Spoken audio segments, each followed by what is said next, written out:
Welcome to the show, everybody. We've got big news over the Memorial Day weekend. First, sensational reports that claimed an Iranian Revolutionary Guardsman plotted to assassinate the president's daughter. Then, the next day, President Trump signaled peace in the Middle East was coming, or it was at least close, after he spoke with allies from Arab nations. And then this news sent Lindsey Graham, Ted Cruz, and Mark Levin into a panic. All of this happened after Tulsi Gabbard suddenly announced her resignation to be with her sick husband. And then, of course, Vice Admiral Robert Harward's bizarre appearance on Fox News where his mask was slipping. Some say literally. It's also primary day in the state of Texas, where Rhino John Cornyn and Ken Paxton face off in a runoff election where President Trump's endorsement streak is once again on the line. We've got a ton to get to in the short days that we've been absent here, plus the holiday. So stick with us. We're going to try our best to get to it all. The Paul Harrell program starts right now.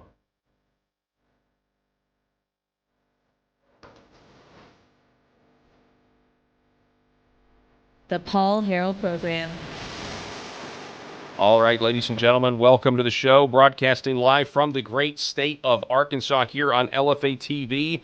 And in the co-host seat, we've got Rob Spencer is with us. Rob, how you doing? Paul, just an honor to be here with you, man. I feel like it's been a while. I just really do. And I saw all this stuff happening over the weekend, and I thought, oh my gosh, like you wanted to just say, hey, let's go live. Let's go live right now, because it was just happening. So much craziness. My goodness, man. And so glad to be on with you. Excited to talk really all through these. I've got a lot of thoughts, and there's a few things that make me angry. Yeah. So we're going to see what's Rob mad about today. Well, I think what's obvious to me, just based on, and it's not anything breaking news, it's not anything like a new revelation, but it is that, no, there are really people out there, in like the Ted Cruz's, your Lindsey Grahams of the world, that they just want war. And if the war isn't exactly done, exactly the way they want it, then they want the war to continue. And we're over here, looking at $5 a gallon gas or something. Yeah. I saw somebody over in California paid $8. Well, that's California's nuts, right? But still, it's just this is a conservative person over in California on Twitter saying, they paid $7.99. Right. If we're $4.20, I think it's what we're like. We're $4.19 here in the state of Arkansas. That means that it's higher in other places for the most part.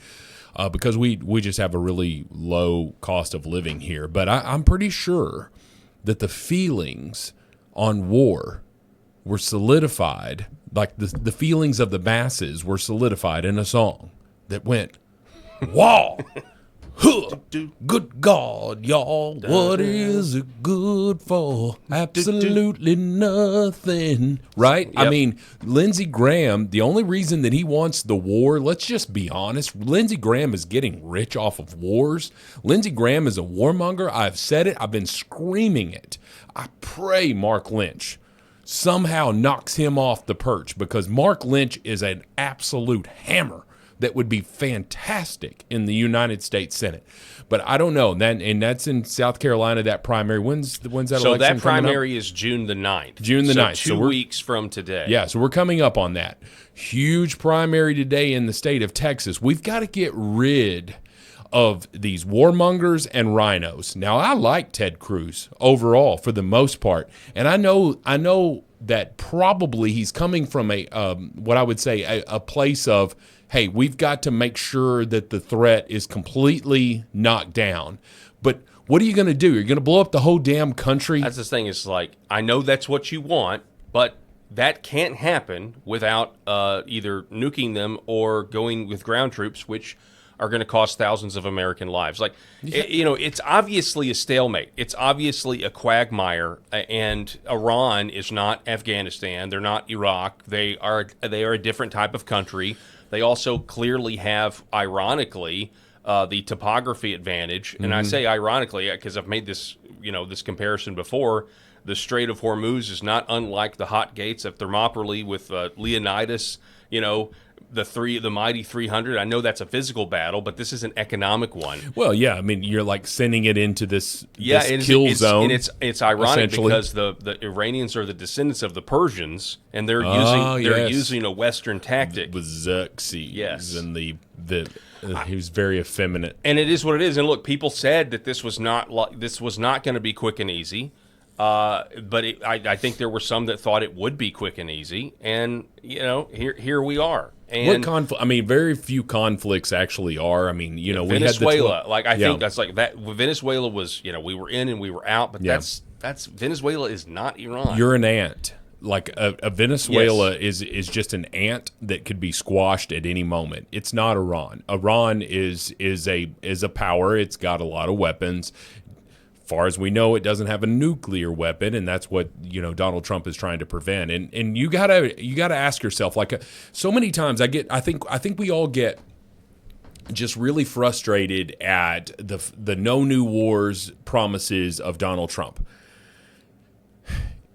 You think he just forgot that when he saw something there in the intelligence that he was given, whether it be bad or not, I don't know. Like, or what's the word? Like it was like agenda driven, right? You've got these warmongers who are providing intelligence that is agenda driven. But suffice it to say, in my opinion, that Donald Trump believed that it was necessary. I don't think he's doing it as just some nod to Benjamin Netanyahu. We can do a postmortem about all of that stuff, but I think that we forget. I saw a video that forgets that why Donald Trump is doing this. He ran for president now 3 times. He won. Well, let's just be honest. He won 3 times.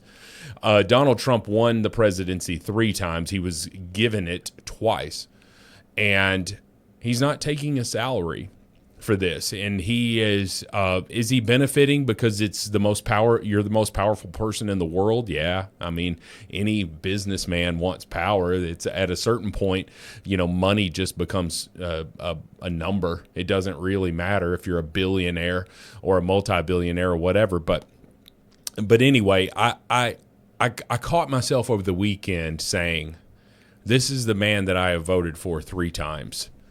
Do I agree with everything? I wish he would stay off Truth Social at midnight. Stay off there. Quit calling these people just because they disagree with you. Lauren Boebert, I don't agree with everything that she's ever said, but I think that she's a patriot. I believe that Lauren Boebert has the best interest at heart. If she was in Arkansas and she was running in Arkansas, I would definitely vote for her. I would have no problem voting for a Lauren Boebert. Do I agree with everything? Do I agree with her backing Thomas Massie? The more and more I see about Thomas Massie, now he's coming out and saying, hey, he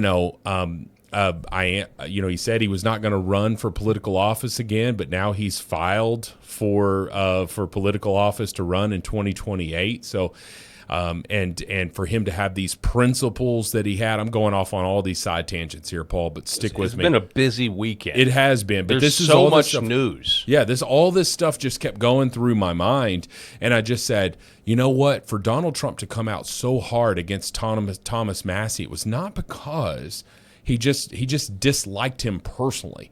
He was coming after him because you are not fulfilling the obligations that the American people elected us to do. They gave us all 3, right? They gave us the Senate, they gave us the House, and we already had the House, but they made sure that we kept the House and the Senate and the presidency.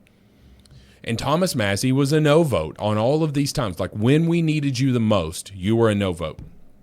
And I found myself increasingly getting frustrated with Donald Trump about some stuff. And then I thought, man, even in our own marital relationships, do you absolutely just love every single thing about your wife? Yes. Right? Right? Like, let's be honest. When you have 2 human beings that are different, when like you're in a relationship, like it's, they call it the 80-20 rule. 80-20 rule. And I think I'm closer to a 95-5 with Donald Trump versus 199 with Kamala Harris. right? I'm a 95.5. Like, I agree with 95% of the things that he does, but this 5% gets so amplified by the leftist media and even by the people on the right who just hate Trump and all of that stuff. This 5% just becomes so, the lead. It becomes the story, right? It becomes the feature. And I just found myself falling in that trap, I guess is what I'm trying to say. This weekend reminded me why I voted for Donald Trump 3 times. Yeah. Well, I think the 5%, though, is, I mean, I don't know what you want to call it. What will, I mean, this is on the, Iran war, so I guess we'll just say that's part of the 5%. That's a big one, right? The constant Middle East wars. Yeah. Israelis' foreign policy being baked in with American foreign policy. It's a big one that, again, we don't have troops on the ground yet, Sure. So yeah, I have concerns understand the that, Eric right? Kushner thing. Yeah, I get all that. But that's Jared Kushner. that's kind of a policy that has been a both party thing for a long time, and so the idea of moving on or doing something different is a big deal, and saying that it's not going to happen, and then we are where we are right now. Yeah. In what to me just kind of at this point looks like a stalemate. And I think President Trump knows that that's what it is. I mean, look, I know we can talk about how Iran's decimated, but, the word decimated should mean like defenseless. Okay, Yeah. well, so we've won then, and we haven't because, we're not putting ground troops in, and I don't want to put ground troops in. I didn't want this thing in the first place. So I think President Trump is wanting to get something done here. If anything, he knows that this is an unpopular war right now. Polling is showing that. There's a Fox News poll that we covered on Thursday or Friday at a Fox that was showing this now, which I think is significant. So what the events that unfolded over the weekend, I guess I wasn't able to do a show Friday. Obviously, we were off Monday. The events that unfolded over the weekend, I started, and this was, I think, on Friday, I started seeing these stories and everybody retweeting them. Mm-hmm. It was going crazy that, oh my goodness, there is a rogue Iranian National or Revolutionary Guardsman who has been caught. He has been caught trying to plot an assassination against Ivanka Trump. And, this was a dime a dozen. This is Eric Metaxas's tweet. Who says he's rogue? Well, let me just see here. Right. I mean, like this is the New York Post, but as an assassination by a terrorist in a twisted plot of revenge. This guy's an Iraqi. He's from Iraq. Mohammed Bayer Saeed Dawood Al-Saadi. It's a long one. Sorry, 2, 3. man. I'm not trying to be racist, but that's just what you got. Stupidest you got crap 5 ever. names I can't pronounce. But anyway, so this is the story. How many names do you need? And you got Eric Metaxas. It's time for President Trump to pull the pin on the grenade and obliterate the Iranian regime. Now, what would that mean? Okay, are you talking about going after their infrastructure? That's what some people say. Obviously, then you have others that are going to be like, well, that's going to permanently hurt the civilians there. They would murder millions of us if they could. It's time for regime change, even if that might mean boots on the ground. Destroying them is America first.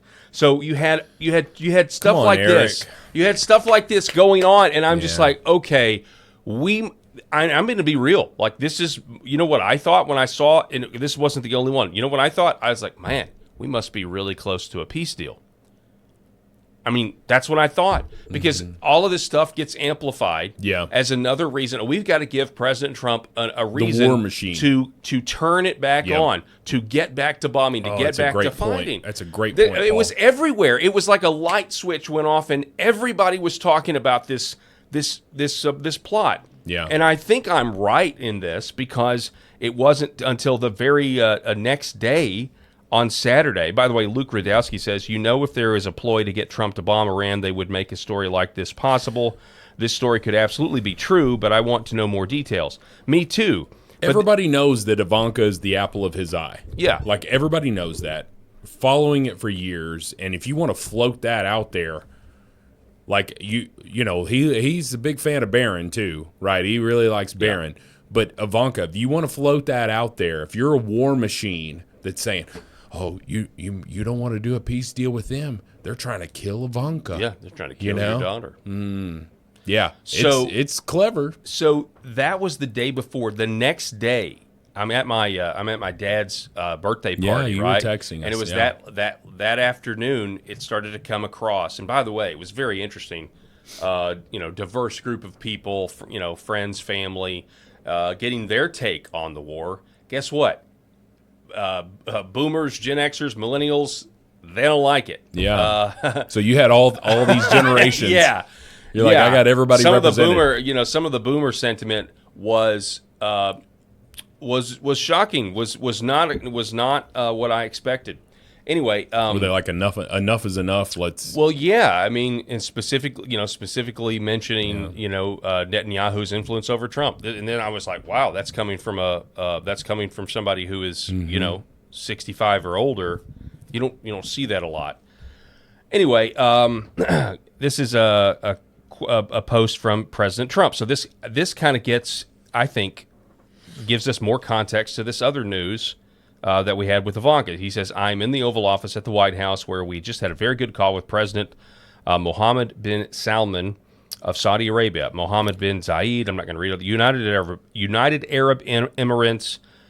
They've got all these other names. I'm not going to go through. Pakistan, Qatar, Turkey, Egypt, Jordan, the Arab states. Yeah. Okay, the Arab states concerning Iran and all things related to a memorandum of understanding pertaining to peace. An agreement has been largely negotiated, subject to finalization between the United States of America, the Islamic Republic of Iran, and the various other countries as listed. Separately, I had a call with Prime Minister Bibi Netanyahu of Israel, which likewise went very well. Final aspects and details of the deal are currently being discussed and will be announced shortly. In addition to many other elements of the agreement, the Strait of Hormuz will be opened. Thank you for your attention to this matter. So this goes out, and we immediately start getting reactions from people like Lindsey Graham and Ted Cruz and Mark Levin. By the way, here's this one from this morning, which is John Bolton of all people. Hadn't heard that name in a while, ever since his house was raided. Townhall.com, former Trump advisor says he wants peace talks with Iran to fail. Imagine Go to that. hell. Go to hell. John Bolton, Lindsey Graham, and even Ted Cruz, if he wants this, as much as I like Ted Cruz, y'all can go to hell. Because what are we talking about, Paul? We're not talking about their children going to Iran and invading this country and putting their life on the line for what? Because they might get a nuclear weapon? I think you can do the majority of that with drones if you want to really keep them at bay. But I think that the smartest thing that Donald Trump has done here, sorry about that, I think the smartest thing that Donald Trump has done is listing all of the countries and the leaders and these influential people that are in these countries that are saying, they are with me. Iran, you are on an island alone. Supporters of obliterating the nation of Iran, you are alone, because there's no need to do that. The leaders in the surrounding countries are in agreement. Will they break this agreement? Will Iran break this agreement? Yes, they're going to break it. They're going to break it. But however many years of peace, can we just thank God that we got that? Because these terrorist, crazy people who want to obliterate the West for very simply, they want to obliterate us for who we are, what we worship, all of those things. They want to obliterate us. But why the hell are these people wanting to vote to send ground troops, our children, into this country? Because they might get a nuclear weapon and they might be dangerous. When Japan bombed us at Pearl Harbor, it was black and white, folks. And that is the last time. Paul, don't go into conspiracies here. You just raise up. You know what? We were attacked here. No. What I'm saying is, you're right. And where was that attack? At Pearl Harbor. Right, but what I'm saying is that motivation right there, that black and white event that gets us galvanized and says, okay, we'll send, is that what it takes to get Americans to say, okay, we're on board? No, because we've had countless wars since then. Right, but my point being is like this is the stage that we're at. We're at the stage of we're it doesn't appear that we're going to put ground troops in, and it appears that President Trump is trying to get peace. Yeah, but it's going to be at the begrudging whatever of John Bolton and Lindsey Graham, and it sounds like Ted Cruz as well. They're so pissed. Well, here's Lindsey's. Pissed off. Lindsey's, if a deal is struck to end the Iranian conflict because it is believed that the Strait of Hormuz cannot be protected from Iranian terrorism and Iran still possesses the capacity to destroy major Gulf oil infrastructure, then Iran will be perceived as being a dominant force requiring a diplomatic solution. This combination of Iran being perceived as having the ability to terrorize the Strait in perpetuity and the ability to inflict massive damage to Gulf oil infrastructure is a major shift of the balance of power in the region, and over time will be a nightmare for Israel. Also, it makes one wonder why the war started to begin with if these perceptions are accurate. I personally am skeptic of the idea that Iran cannot be denied the ability to terrorize the Strait and the region cannot protect itself against Iranian military capacity. It is important we get this right. So while we're trying to get peace, you have Lady Lindsey Graham out here counter-signaling Trump, undermining Trump, trying to say, no, we can't do this. And you know fundamentally what it's about? His whole worldview was dependent on the idea that America is a superpower and Iran is a third world country with that doesn't have a conventional military. Unfortunately, I'm sorry, Iran does have a conventional military. Yes. They have been planning on this. Now, we're not to the level where it's mutually assured destruction, which is one of the reasons they probably want a nuclear weapon, because then all of a sudden it's like, okay, now the whole world has to say, you're allowed to have your borders, you're allowed to have a country. Now I know there's the whole, are they theocratically crazy and nuts and want to bring it the end times? Like, I get there's that whole other thing. But of course my position is I'm skeptical of that. I just am, at least. I think the radicals in the middle and in the very low believe all that, but I think there's something called self-preservation with these people, and I just like with anybody else, I really do. I think there's a self-preservation aspect to it where you want to stay in the lap of luxury, you want to keep control of your country, and if you were to actually nuke another country, it would literally mean the end of your civilization for real this time. But anyway, that's honestly another argument for another time. But the fact is, President Trump is saying, he's the guy who's trying to say this is the direction we're going. And over the weekend, he was completely undermined by somebody like Lindsey Graham. Lindsey Graham, Lady G. I hope that people of South Carolina. I think it's amazing that he continues to show his true colors, and I love it. I love that he's showing his true colors, because I want you to think about this. If you have a 19-year-old enlisted son or daughter in the state of South Carolina, you need to be watching this man's tweets. You need to be watching this man's post. Because if that is the elected representative that you are sending to Washington to continue to send to Washington to beat that war drum, if that's who you are doing, you are putting your children, your grandchildren, your cousins, your uncles, your aunts, all of these people that are enlisted, that have the potential to go over to seas to fight this, whether they are boots on the ground or not, they are in danger if they are enlisted. If they can be called up at any moment, whether they are literally having boots on the ground right now, they are in danger. I pray that the people of South Carolina are looking at this crap, and that Mark Lynch is a great alternative for the people. This man must have massive padding of his pockets from the war machine, because there's no other excuse for why the hell he wants to keep attacking everybody. Hell, he wanted to blow Russia. He wanted to go after Russia. And what did he say? Putin. He wanted to assassinate. He said we Putin. need to blow them. We need to blow them all, right? Yeah. Right? And Blow there's them all all kinds. to hell. There was all kinds of sexual references when he did all of that stuff. But he wants to just blow up Putin.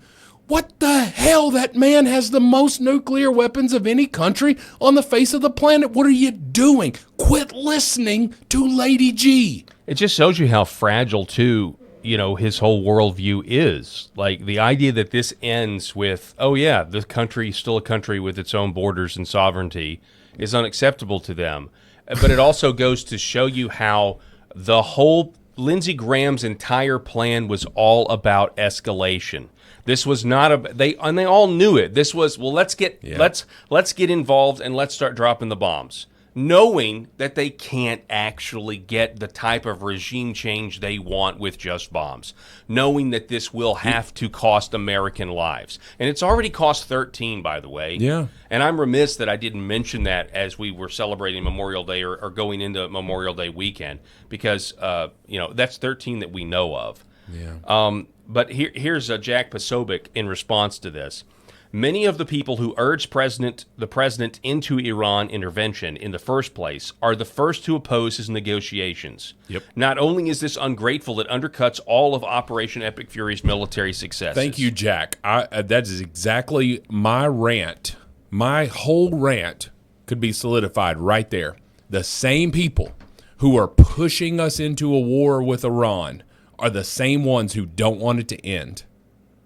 Those people are not good for this country. And again, I have intentionally not covered what's going on with Iran. I don't know if you guys noticed. The last show we did was probably a month or so ago when the strait was open. It was closed. It was open. It was closed. And I got so frustrated with this Middle East fatigue, I made an intentional pivot on this program to stop talking about it and start trying to highlight the domestic issues and even some of the small successes that we're having here domestically.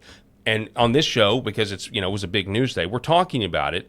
But again, the longer this goes on, the harder it is to win the midterms. The harder it is for us to have any chance at whatever's left on the agenda. For us to have any chance of it getting codified or passing. There's nothing. Trump doesn't need to be impeached. Okay, that's where we're at with that as well. So again, they've already said they're going to do it, Paul. Yeah, they are, and so we need gas prices to come down. We need folks. The inflation at the grocery store is insane. I saw a guy post a video today. He bought one onion. He bought it was a $37 roast. It was like $36 roast. He bought that, an onion, a couple of cans of canned vegetables. It was like $47. He was like, folks, we can't do this. Yeah. I bought 6 things. And I paid $47 for it. It's insane. And with the gas up, obviously that translates to food, down the road. Oh, Mike Pompeo. Okay, the deal being floated with Iran seems straight out of the Wendy Sherman, Robert Malley, Ben Rhodes playbook. Pay the IRGC to build a WMD program and terrorize the world. So Mike Pompeo comes out of the blue. Mr. Ozempic himself. Oh, he's hurting. His feelings are hurt. Yeah, he is. He's in his feels. Mike Pompeo, I was a fan of him in Trump 1.0.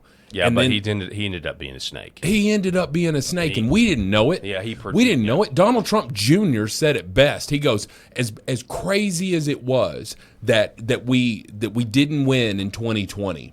Right, we did, right? Like the conservatives won, Donald Trump won in 2020. But as crazy as it was, he goes, I wouldn't have had it any other way, because what it did is it allowed us to get even more swamp creatures out of D.C., or at least out of Trump's administration.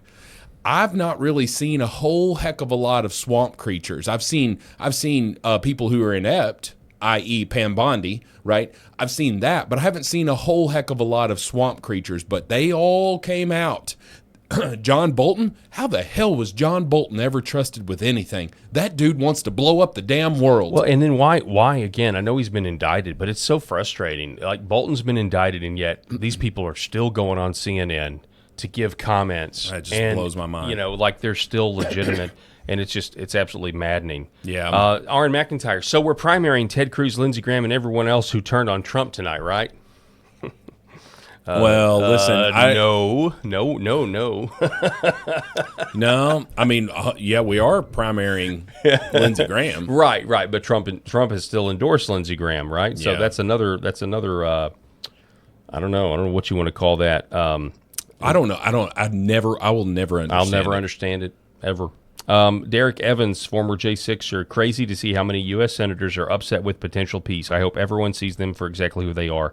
I can't believe the way some of them are acting. Looking at you, Lindsey Graham, Ted Cruz. Then we get to Mark Levin. Now, this is interesting. At Retard Finder, or at I Find Retards over on X, notes that liberal beta male Harry Sisson and Mark Levin seem to be aligned on their outrage over the proposed peace agreement. Yeah, Mark, I'm looking at you, Mark. If you are aligned with that butt pirate there, known as Harry Sisson, if you are aligned with him, now he's straight, right? Is he straight, or is he officially out of the closet? I guess I should say. Like, is he? Paul. Is he? Paul. Okay. Paul. Look, I mean, I'm totally fine with making assumptions like this. I did the other day on who was that guy on Tupac.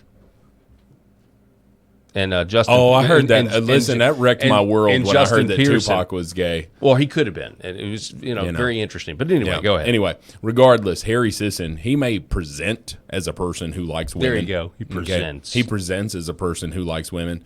Mark Levin. You need to do your Mark Levin. You haven't done that in a while. But Mark Levin. History teaches us that peace deals are best made after the enemy is defeated or surrender. Oh my God! Mark Levin is one step from Adolf Hitler with his we gotta destroy him. We gotta do this. We gotta do that. And I'm like, Mark, I agree with you on a lot of things, dude, but you got to chill the hell out. We can't blow up the entire world when the enemy is defeated or surrendered. What does that mean, Mark? What does that mean? Are you standing in the Capitol with a weapon drawn directly on the leaders? Yeah, I mean, and again, at some point you've got a problem with topography. I mean, I'm sorry. The Strait of Hormuz is what it is. What is defeated, Mark? It's not very wide. They have control of it. It is what it is. And if you take out unless you are standing, and by the way, we're forgetting that the nation of Iran is the size of Western Europe. This is a giant country. Yes. So even if you got one of the cities or the main city, Tehran, and you were, you had our flag waving about it, you destabilize it to the point where then it becomes sectarian, and then you don't have any strong man that can tell people to not drone the ships coming through. Yeah. You still have to have some form of government there that can control. So your only other option is nuking them or literally fighting another 10-year war at least, and going town by town and costing thousands of American lives. And you know what? In the meantime, the Strait is going to still be bombed. So what do we have? We have the Revolutionary War, the War of 1812, which we don't hear much about, right? The Civil War. And all of these wars in the 21st century where there has been some sort of surrender, right? Okay. Adolf Hitler's surrender was down in that bunker and put a bullet in his head, allegedly. Actually, there's documents now that suggest he did make it to Argentina. He's alive, him and Ava Braun. I don't know about Ava. I don't know. Well, I mean, he's not alive now. But regardless, yes, Germany. I see what Germany you're saying. surrendered. I see what you're saying. Mark Levin has got his head in the past here on this whole thing, like where you surrender and you send your sword. You send your sword to the other side. That just doesn't happen. The supreme leader of imperial leader of Japan, whenever Japan surrendered, right? What did he say? The war effort has not gone on in our favor, right? But they surrendered. They gave up their arms. So Japan doesn't. Iran is never going to do that because we're the devil. We're the devil to them, right? These Muslim terrorist Muslim nations, we are the devil. There is this mythical, historical version of surrender doesn't happen, and that's where Mark's at. He thinks that that's what happens. Yes, Donald Trump, we'll give you whatever. Yeah, they might say that behind the scenes, but they'll never say that publicly, ever. And so you think that they're going to do that? Mark, you got your head in 1865, in 1812. You got your head all the way back in all of these wars where that type of surrender just doesn't exist anymore. The surrender for Iran is, What other options do we have here? This was on the 23rd. Israeli officials say U.S. envoy Steve Witkoff is trying to secure an agreement at any cost and is the one pressing President Trump not to resume fighting. Mark Levin. Houston, I think we have a problem. It's like, come on, man. What are you talking about? You have a problem. You have a problem because you just want to blow them off the country. This is just a result. It's showing. I'm just done. It's showing what we already know. I'm just done with the warmongers. No, I know. But this is. I've said it a million times. Look, this is a reason why Nikki Haley did not get the nomination for president of the United States. 100%. Right, and yet we're already way further in than we should have been. And it's totally derailed a lot of the domestic agenda. Well, as I said, I've got a 15-year-old son who talks about joining the military. That's all he wants to do is to join the military. And I don't want people like Lindsey Graham and certainly Mark Levin with his bull crap. You know, this is terrible. You know, and does he still get a Fox hit? I don't even know if he still gets a Fox News hit. He still has a Fox show on the weekends. Oh, Lord, man. have mercy. It's very, very poorly reviewed. I can't stand. Very I can't stand ratings. listening to him. But give me a Brett Baer. Get just the news, man. Just give me just give me that any day. But anyway, I've got a 15-year-old son who talks about going to the military, and I don't want a Lindsey Graham in charge of my son's future. I just don't. Amen. Absolutely. I mean, and it was everywhere. You had so many of these tweets. I'm just letting you guys know. It was the knives were out over Memorial Weekend. David Vance, Lindsey is right in what he is saying. Read it. No matter how you try to cut it, any deal. Listen to how crazy this is. Any deal short of the total destruction of the regime is a betrayal. A betrayal. A betrayal. Oh my God. Any deal. Do you realize how many American lives these people are talking about playing with? What are you doing, man? Yeah, I don't know what are who you this doing? is. If President Trump signs the deal, he may as well have never exited the JCPOA because this one is worse in every possible way. Who is that person? I don't even. I don't know. I'm just somebody compiled Saeed these. If the U.S. agrees to release funds or lift sanctions in exchange for the regime reopening the Strait of Hormuz, then Washington will have effectively accepted defeat, and there will be no way to spin it. Yeah, I don't even care. Saeed. I don't care what the spin is, honestly, at this point. And then you had, along with that, you have people like this. Let me see. So I don't know who Max Twain is, right? It's not Mark's brother, but you had people starting to attack Trump with this AI image of him bowing before an Iranian Ayatollah. Right? Oh my God! Like this is my God. This is what was going on over the weekend, and I just thought this all because you had a conversation with the Arab nations, said it went well, had a conversation with Israel, also said it went well.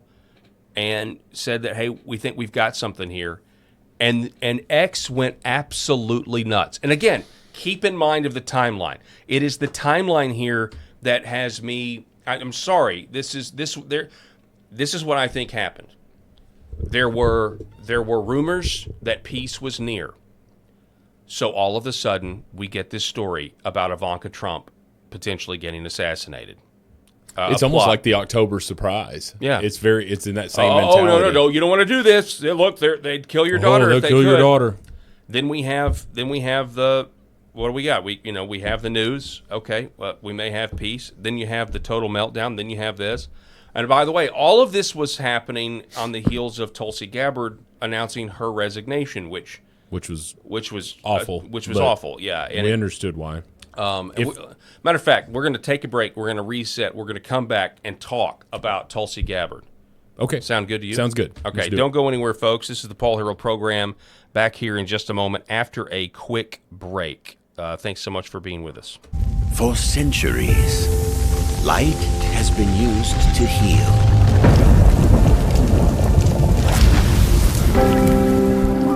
Awaken the body with Red 5.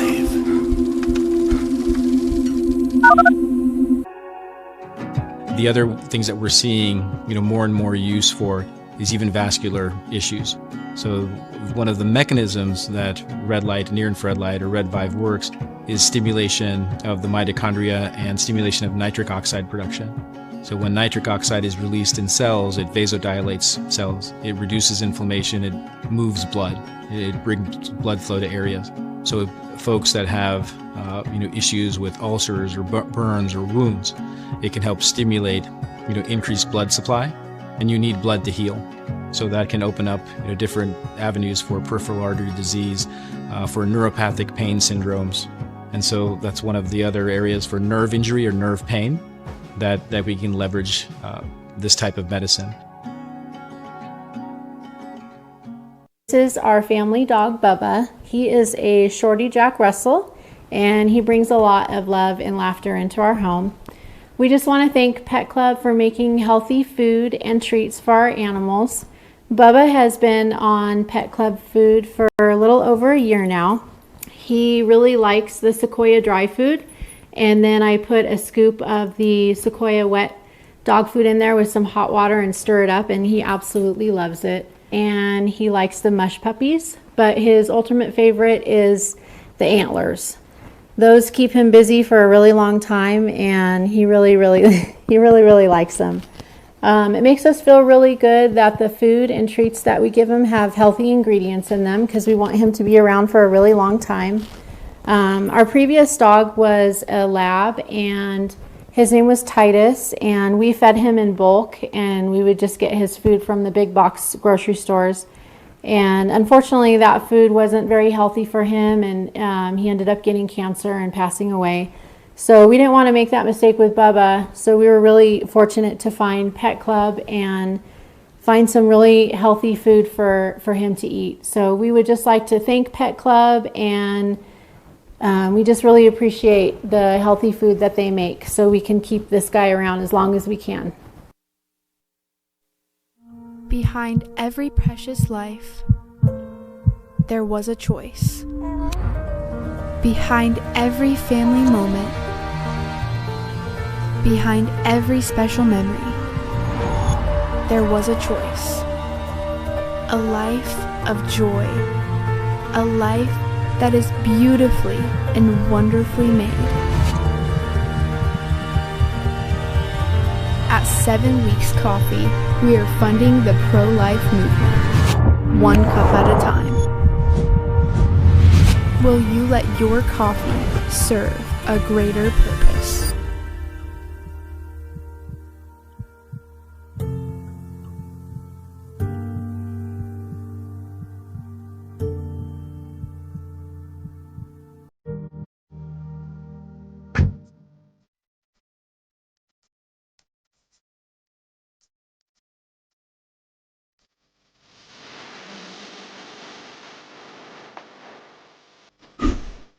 The Paul Harrell Program.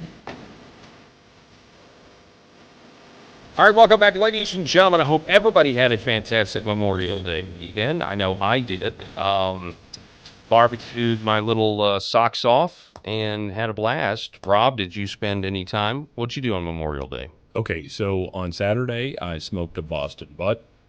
On Memorial Day, yesterday, I grilled out and got myself in my feels a little bit about something, and wasn't planning on talking about it. But since you brought it up, I'm going to talk about it. Go for it, brother. We've got this great back area with a deck and this pergola and these lights and all this. It's really cool. So my wife adds this great birdhouse out there to bring in the birds, right? And then several weeks later, she adds 2 cats to our house.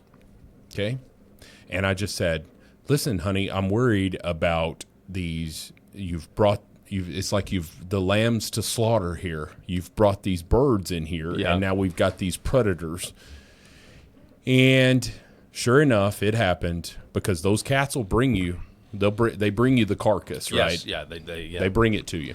Good servants. And they brought this little bird up there, and he was all bloody and all that stuff. And I just said, well, I'm a 46-year-old man, and I'm about to cry about this bird, because I feel guilty, because we brought this bird, in here with this bird feeder. It's like we brought them in here to our predators. and I got really upset about it. And so I had about an hour there where I just kind of zoned out and got real frustrated. My wife had to come ask me if I was okay. And I just said, I'm really disappointed in us.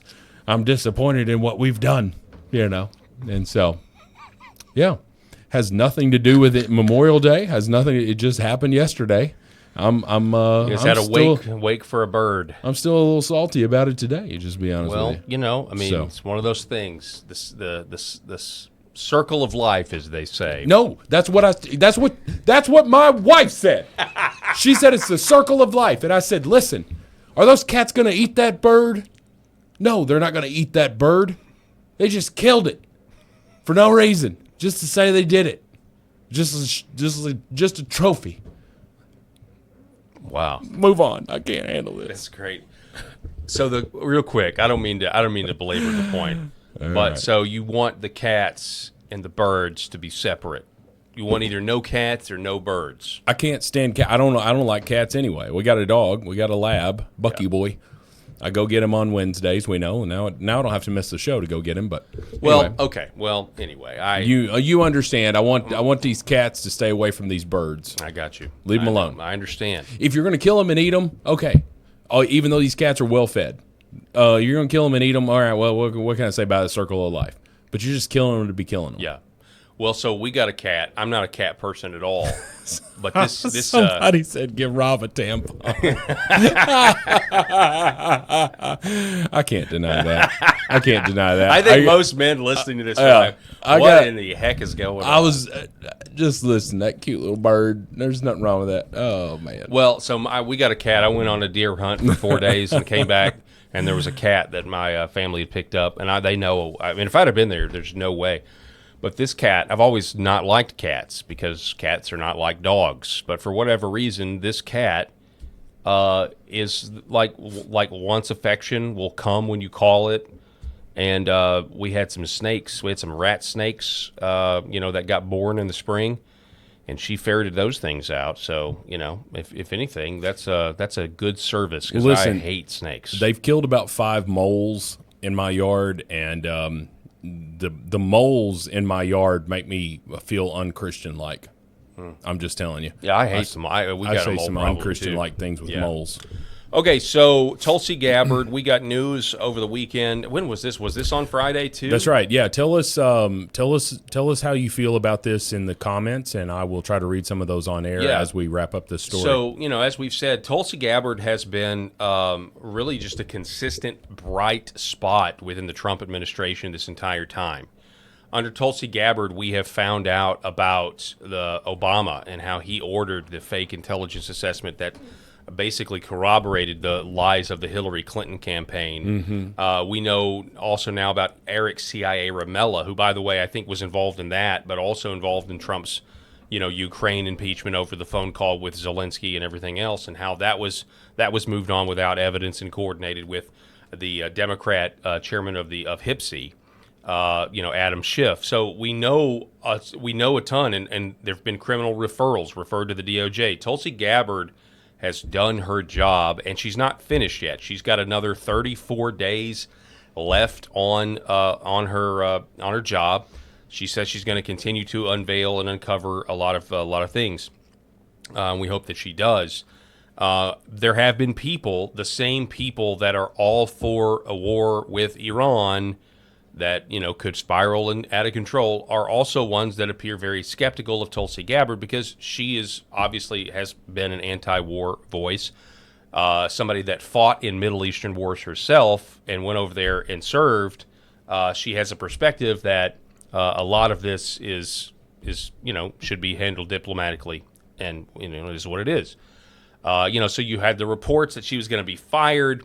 You even have some people say that that's exactly what this news was, that she was actually fired, but this was President Trump being gracious. I don't know. The official line is her husband has a rare form of, is it blood cancer or bone cancer? Bone cancer. And he's got to fight this, and so she's going to resign to be with him during this treatment. Well, in a government job, if you're not familiar, especially if you're a cabinet person here. A government job is just it's a lifestyle. It's not a job. Right. I mean, you live and breathe this thing. There's really not days off. Yeah. Sarah Huckabee Sanders, our governor, she wrote a book about, basically a car pulled up. She got a call on Christmas Day, and a car pulls up and says, "Hey, come get in the car." And it was taking her to a plane. She couldn't tell her husband or her kids. She was leaving on Christmas Day. She couldn't tell them where she was going because she didn't know.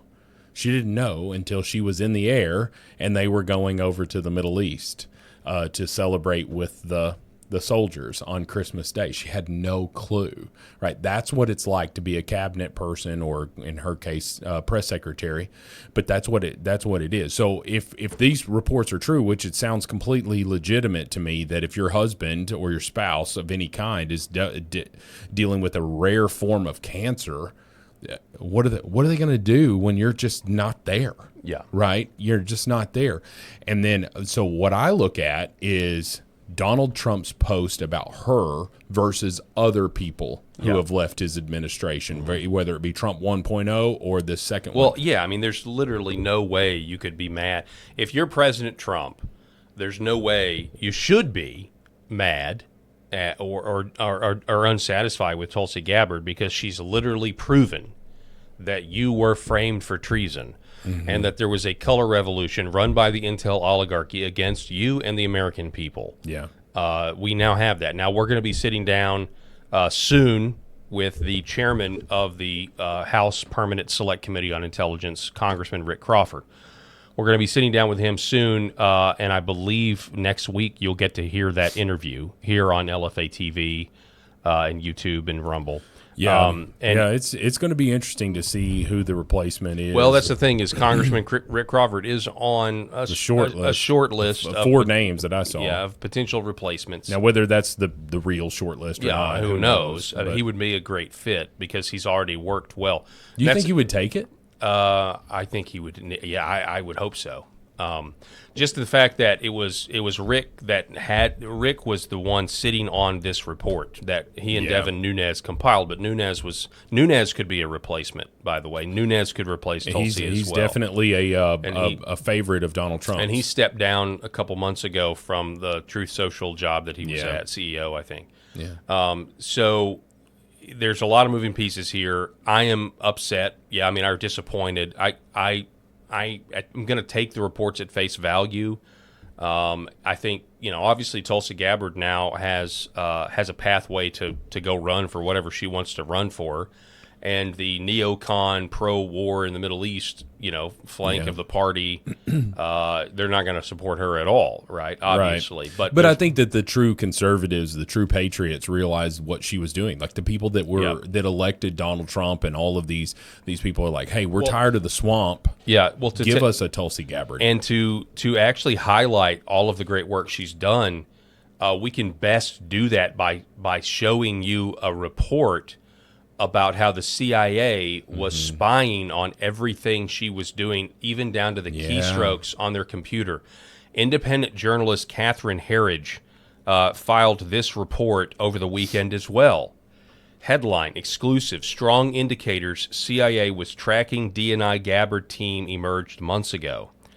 Based on my reporting, she writes, it was well known in national security circles that a CIA investigative unit had sent emails to several members of DNI Gabbard's Directors Initiative Group, or DIG, demanding they come in for questioning. Mm-hmm. While the CIA unit routinely conducts polygraphs and investigations, the timing of the request was concerning. It did not appear to be part of a standard security clearance review.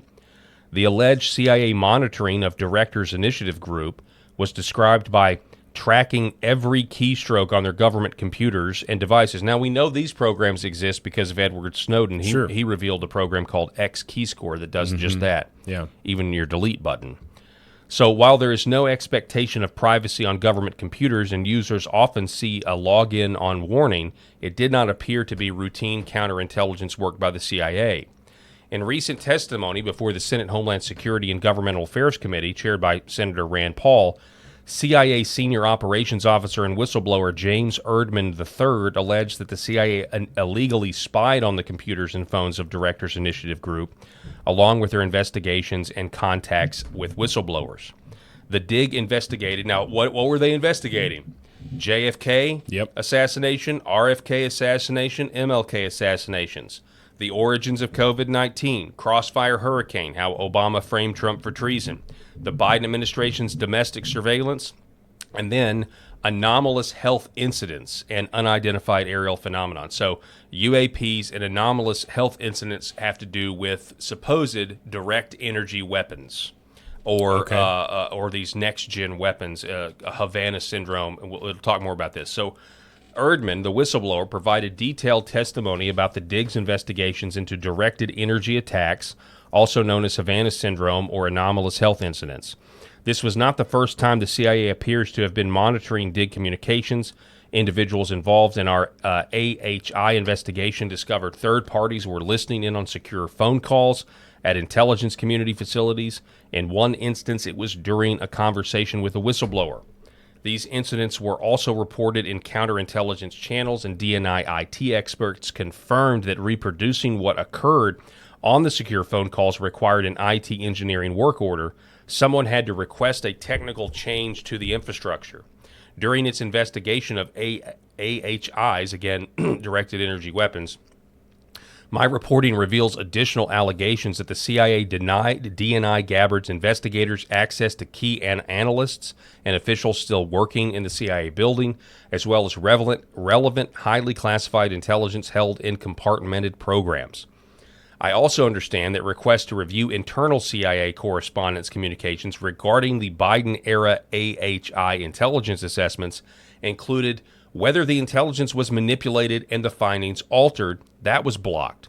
Wow. The Biden-era intelligence community assessments concluded it was unlikely that a novel weapon or foreign adversary was responsible for the debilitating brain injuries suffered by spies, diplomats, military personnel, and some civilians, injuries that can lead to brain cell atrophy and death.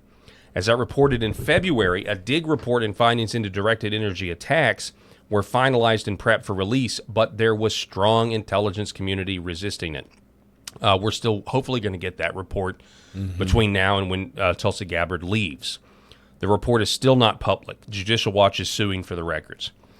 She goes on, based on her reporting, DNI Gabbard's task force into weaponization and politicization found that the analytic tradecraft used by the intel community under Biden was defective. And it just goes on and on and on. So Catherine, a lot of us remember Catherine Herridge. So she was on Fox, and then she went to, was it CBS? I think so. And then she poked the bear at CBS and lost her job. Yep. And so I have seen very, very few reports from Catherine Herridge that I would question, because she's just got really good sources here, and she seems to be at the bottom of it. But it goes to the overall point here that the swamp doesn't like it when they're being monitored.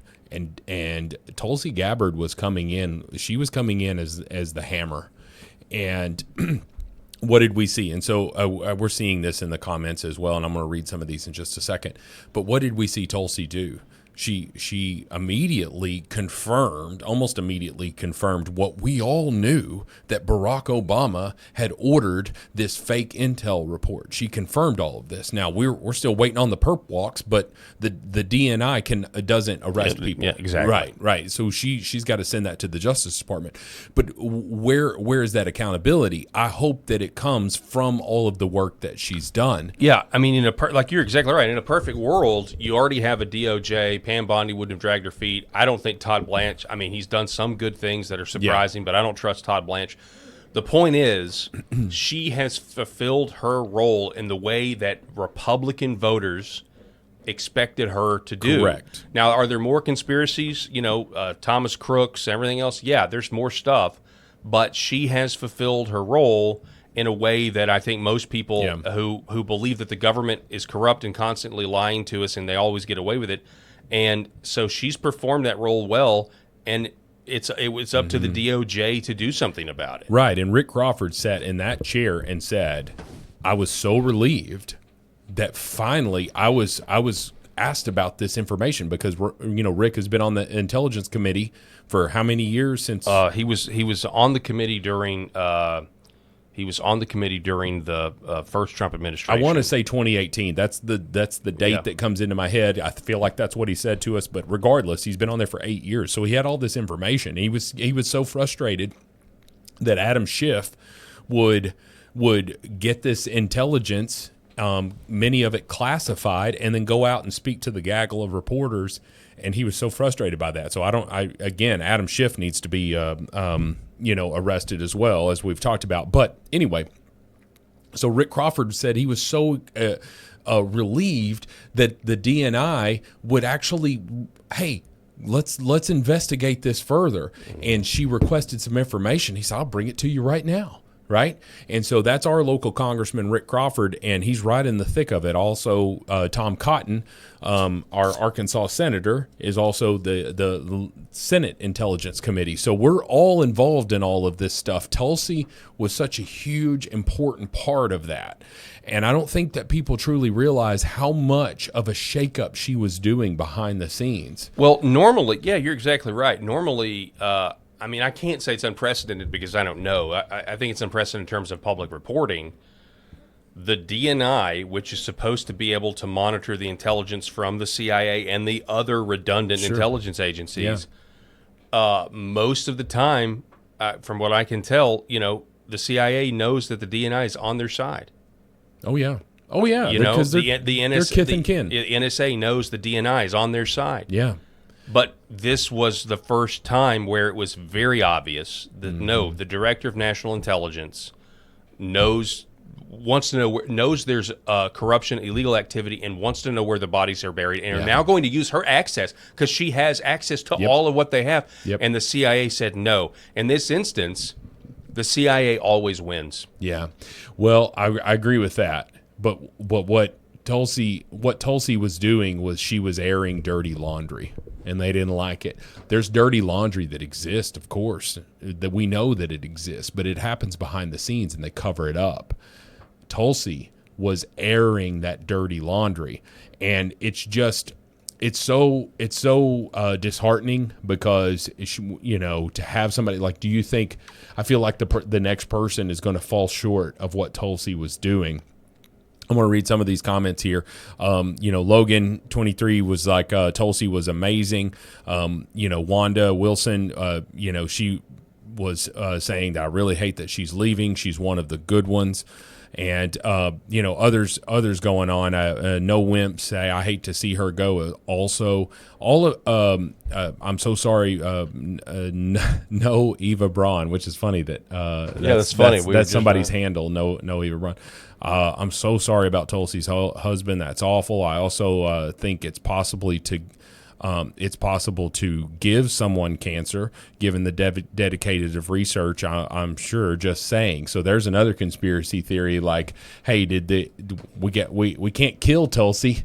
Maybe we could take her out. I don't know. Who actually said that? Who said that in the comments? Ava Braun is the person in the comments. No Ava Braun. That, so. I'm just going to keep it real. Yeah. That was my first thought.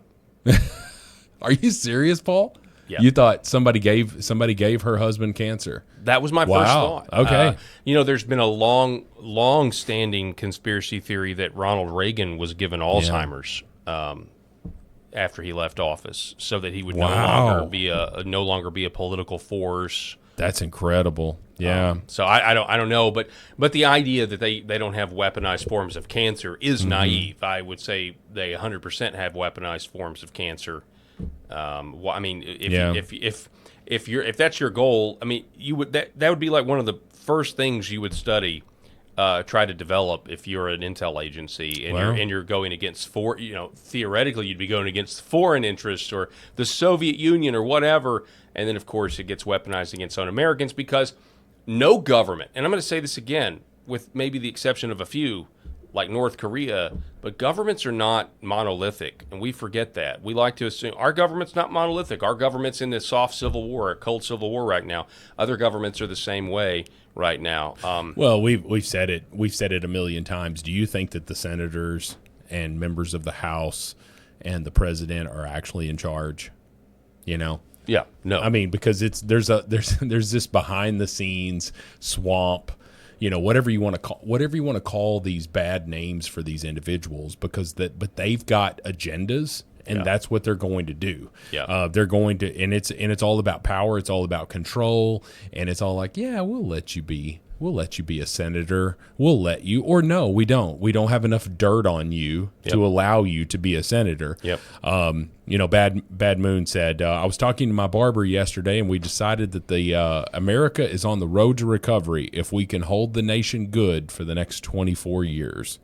And I'm assuming that's in reference to, you know, maybe J.D. Vance or Marco Rubio for 8 years. Like if there's some math there or something, I don't know. Interesting. But anyway, you know, our chat is overwhelming. Like, I don't see anybody that's against Tulsi here whatsoever. I mean, everybody is well, and I think that's, you know, like, that's why we were well, when the news first broke, I assumed she had been fired, and but I didn't know the details. I had just heard, and I assumed she'd been fired, and I was like, wow, that's a terrible mistake, just with the base. But apparently she wasn't fired. Obviously, President Trump tweets or posts on Truth Social that he wishes her the best and that she's done a good job. Well, what was that movie where someone was given a fake AIDS diagnosis and they killed themselves?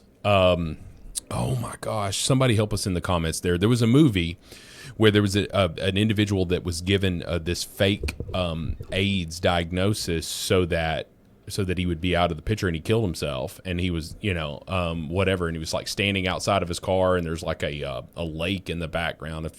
If this is striking, I don't remember that movie. You know, I really just can't remember what it was, but essentially, like, I wonder, you know, how far they would go. Would they give him a fake diagnosis, or would they go through the effort to, you know, actually give him the bone cancer here? I don't know. Senator Rand Paul, based on Catherine Herridge's reporting in our CIA whistleblower's testimony, the CIA appears to be illegally spying on Tulsi Gabbard's team, interfering with investigations on COVID cover-up, JFK, MLK, and RFK assassinations, UAPs, etc.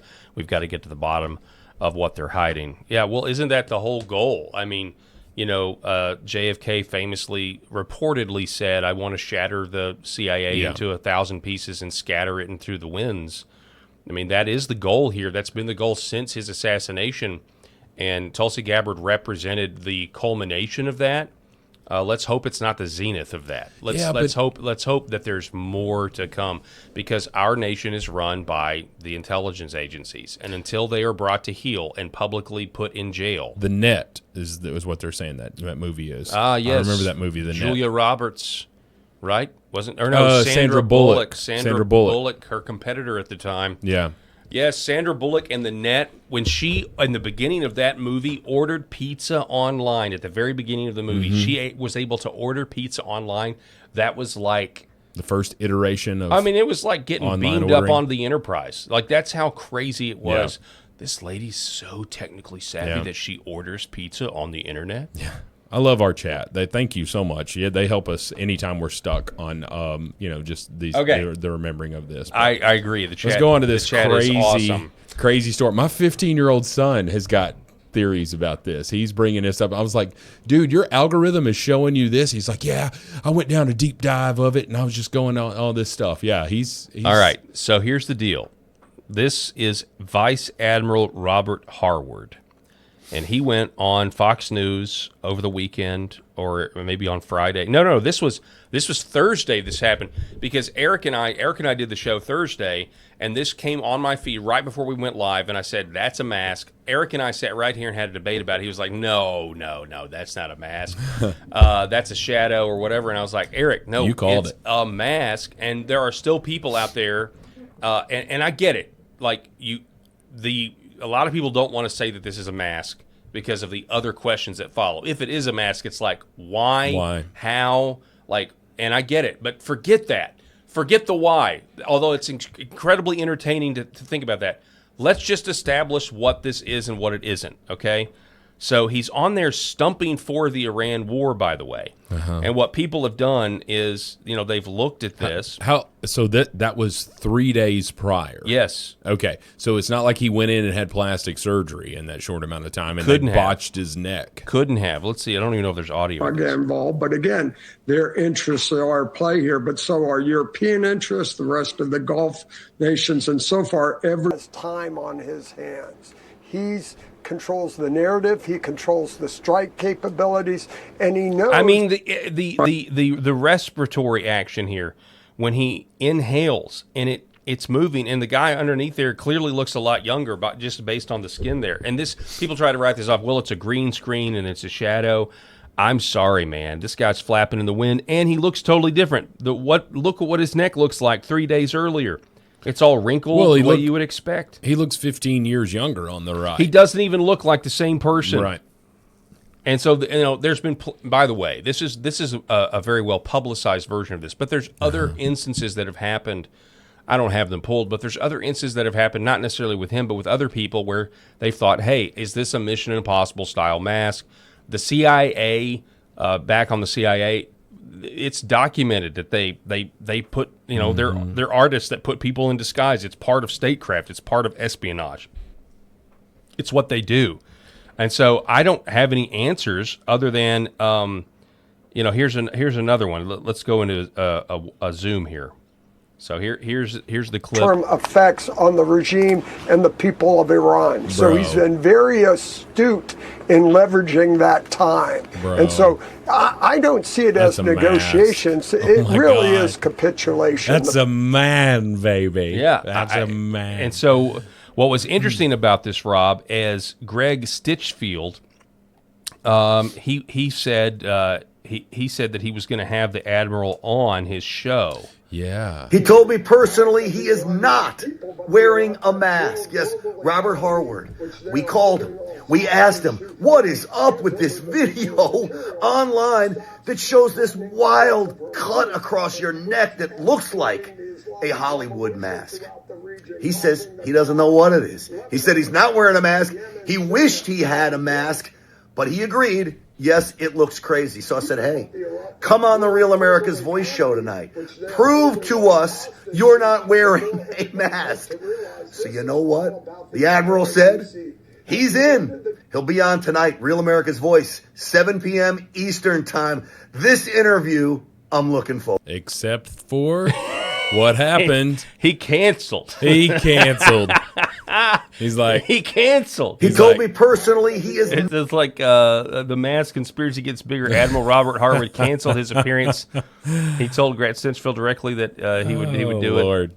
So yeah, he canceled. And this is what Greg Stitchfield said. So adding to the conspiracy, the Admiral canceled. Mm-hmm. He canceled. Decided not to do it. Well, a lot of people said that Biden was wearing a mask for, but I would have imagined he would have been better. If he was wearing a mask, wouldn't he have been better? Well, it depends. I mean, again, this gets into motivation. Like, why do you do it? Like, if it's some giant demoralization psyop where, and I tell you why. If Biden, if there were actors playing, like for example, when Biden had the Las Vegas medical emergency and he was rushed to the hospital and then rushed to Air Force One, they didn't get to the hospital. The guy that came out the next day was like 6 inches taller than he should have been. Yeah. I've often wondered if it was James Comey himself. But then, honestly, I've just often wondered that. I think that'd be hilarious. Like, hey, I got this tall guy here. But I don't know how he would have changed his voice, though. But voice modulators. The technology has got to exist. I mean, but anyway, the point. Look at what AI can do right now. I mean, right now. I was given a piece of software the other day. I can tell you about Proposition, like radio. Hey, we can use your voice for news stories. Anyway, just speak in, do 5 seconds. It was crazy. I did not agree to that.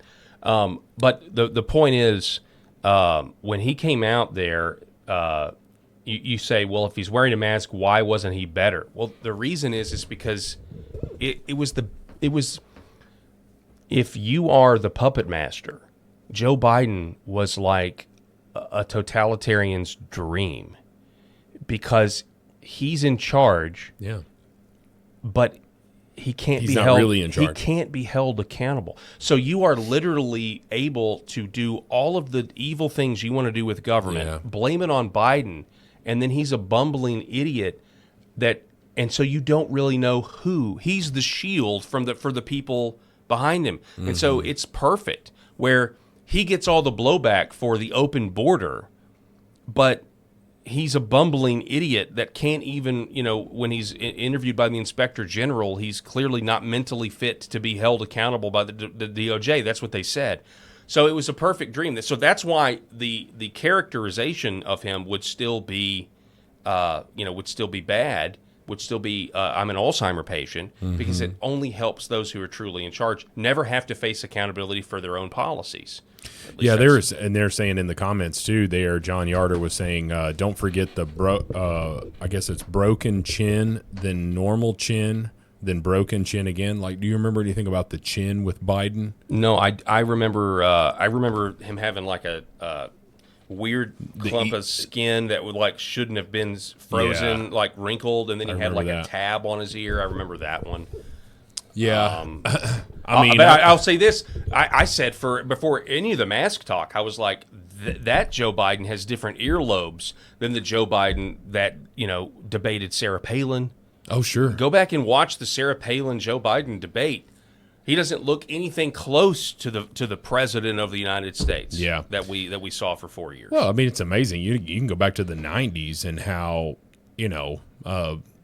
I thought he was stupid, but Biden was a totally different guy. Like, if you were going to fast forward 30 years, you wouldn't have imagined that the Biden who ended his presidency in 2024, well, really 2025, that's what he was going to look like. He just looked like he looked like a walking zombie, in my opinion. So, question though, why? Now we could get into the why. Why do you think, if he is wearing a mask, if Harward is wearing a mask here, why do you think he's wearing a mask?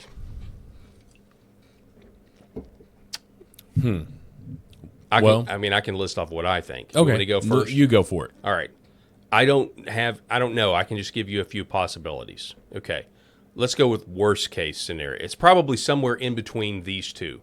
Worst case and best case scenario. Okay. Mm-hmm. Worst case scenario is that this guy is been unalived and is now being used as a mouthpiece to promote, in this particular interview, to promote more and more war in Iran or wherever we're going to go next, okay? I think that's the worst case scenario. Okay. Best case scenario, actually, I'm going to amend it. Worst case scenario, that's some sort of alien underneath there, like not even a human being. I think that might be the worst case scenario. Best case scenario is that Hayward, and again, this is all speculative, that Hayward and others that do this actually have sold their likeness.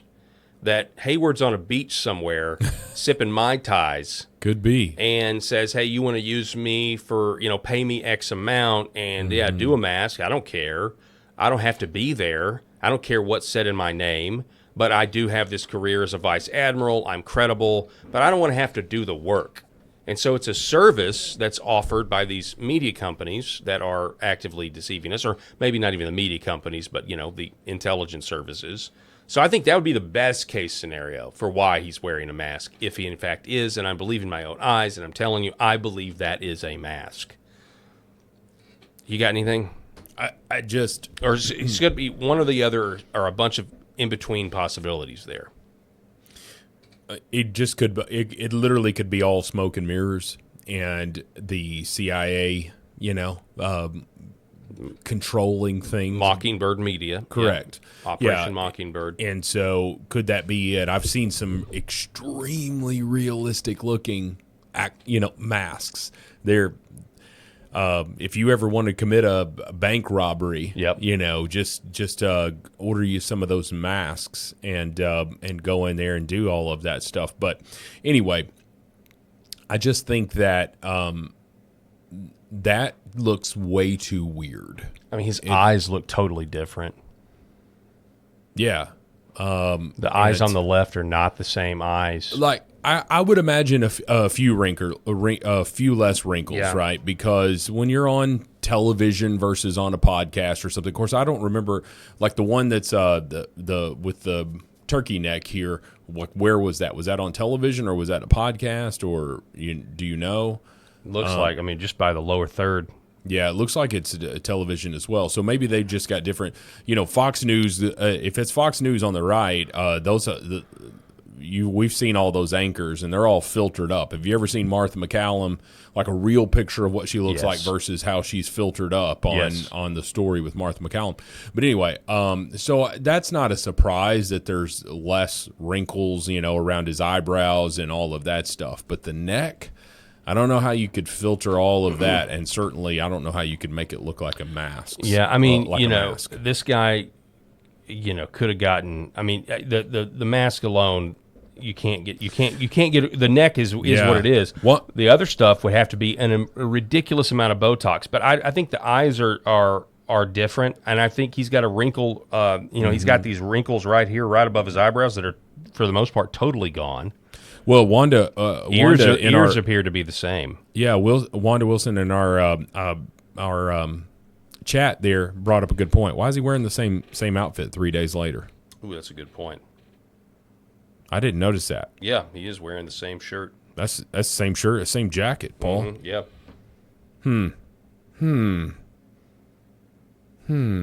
I don't know, man. But I don't know. I mean, we're to the point where just. You got to believe your own eyes, and then you formulate your hypothesis after the fact. After we establish, that's not normal, that's not a shadow, that's not some green screen messing up or a lighting thing. And by the way, even if it was, also let's just contend the fact that these guys look like totally two different people, regardless of the neck flap. Yeah, I mean, I just don't think they look the same. So I don't know. Okay. I don't know what to do. I don't know how to explain it. Well, maybe we'll figure it out a different day. Speaking of a different day, it'll be great tomorrow if I get to wake up, or later tonight. Later tonight, maybe if it's called. If John Cornyn is officially retired from the United States Senate. You have to, I mean, if you're a John Thune and all of your allies are being systematically destroyed and taken out of office, like at a certain point you got to look up and say, well, with my self-preservation, I get it that the people behind the scenes here don't want me to pass this Save America Act, but my self-preservation, like this is my job, I'd like to not be primaried in 2028, and unfortunately for him, he's going to be primaried in 2028. Scott Pressler has moved from Pennsylvania down to Texas, and he's heading up to, what is it, North Dakota, South Dakota? It'll be very interesting to see what happens when it comes to the voting fraud. And the reason I say that is because in the primary the last time, this program covered with Dr. Andrew Paquette, his reporting on what happened in Bexar County, Texas, where I don't think, I honestly don't think John Cornyn would have beat Ken Paxton in the first primary had there not been that fraud that was at the county level that Dr. Paquette exposed. So what kind of funny business is John Cornyn going to potentially do tonight? Now, some tweets have said that they're looking into independent voters. So because this is a runoff election, if you voted in the Democrat primary between Jasmine Crockett and Tal Rico in the first primary, you are not allowed to vote in the Republican runoff, okay? But if you are an independent or a Democrat for that matter, or I don't know, they may have closed primaries. But if you are an independent in Texas and you did not vote in the first primary, you may go vote in the runoff. So the Cornyn campaign reportedly has been targeting, very specifically the independent vote that did not vote in the initial race, trying to get them to come out and vote for Cornyn. Which if you can't win in your own party, right? If you can't win the majority of Republican votes and you've got to step outside of your own party, that should tell you something about whether you should go or not. I have no problem with John Cornyn losing his seat. Somebody would say, well, he's bipartisan. Yeah. Right. Yeah. And we need more bipartisanship rather than polarization. But I can say this. The Democrats don't know the word bipartisanship unless they're in the minority. They don't work with the conservatives unless the Republicans, unless they have to, because their party's not falling in line, which does not happen very much at all. Yeah. Right. Most of the time they fall in line. The very few exceptions that we saw there were the 7 senators who joined to break cloture so that we could get the big beautiful bill passed. So there's going to be some that break ranks, but honestly, I think that's the left allowing it to happen. But Chuck Schumer saving face, being like, "Oh, these 7 Democrat senators, I wish they wouldn't have done that." But when he allowed it to happen, right, because if that's not, other than Fetterman, I think Fetterman's kind of walking to his own beat. But if you are an independent who is really left leaning and you're going to vote for Tallarico, who would you rather run against? Would you rather run against Ken Paxton or John Cornyn?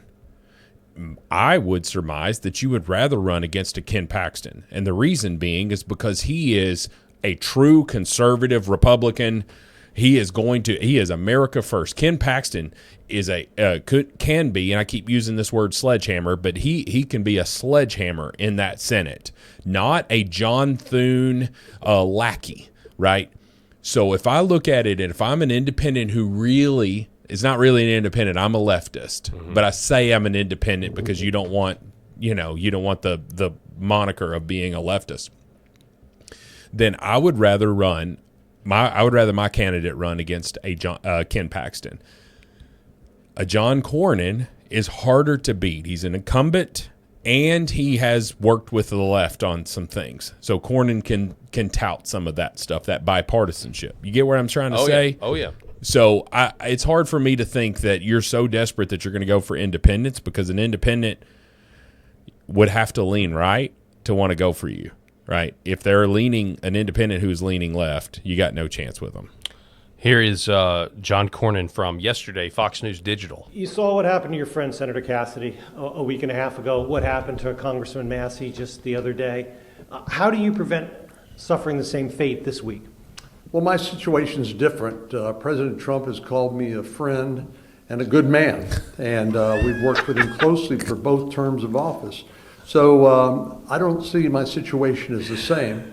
But, in the end, it's Texans who are going to make that decision, and we're encouraging everybody to get out to vote during early voting, and it's looking positive. And, of course, tomorrow is the big day, Election Day. So we're working that as hard as we can.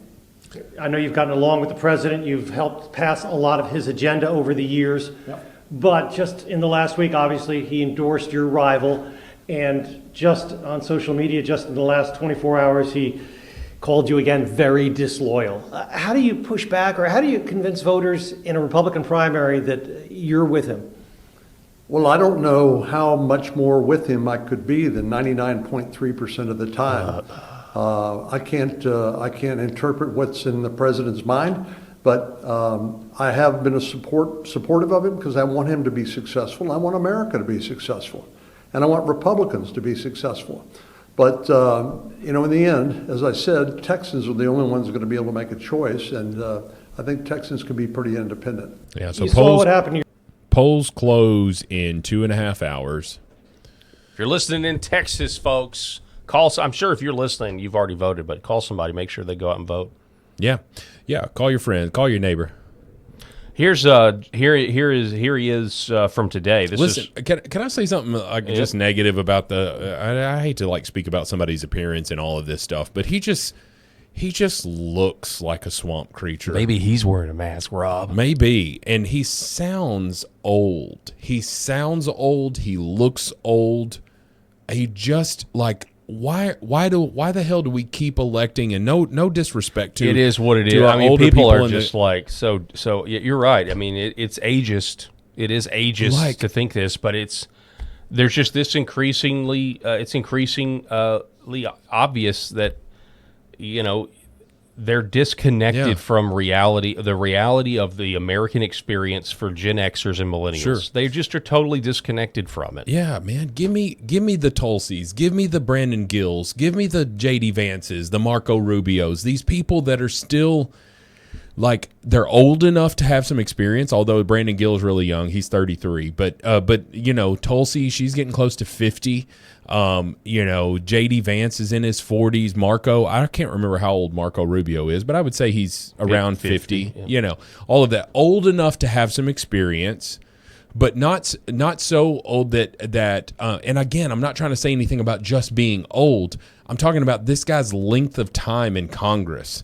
And how many how many terms as senators does freaking Bernie Sanders and Chuck Schumers and Elizabeth Warrens and how the hell, Nancy Pelosi is still in office, right? Ever since freaking 90s. Like, when is it going to end, man? Let's have some new blood in there, and that swamp will have less control, in my opinion, over these individuals because they just don't have as much long-term dirt on them. Here is more from Cornyn from earlier today.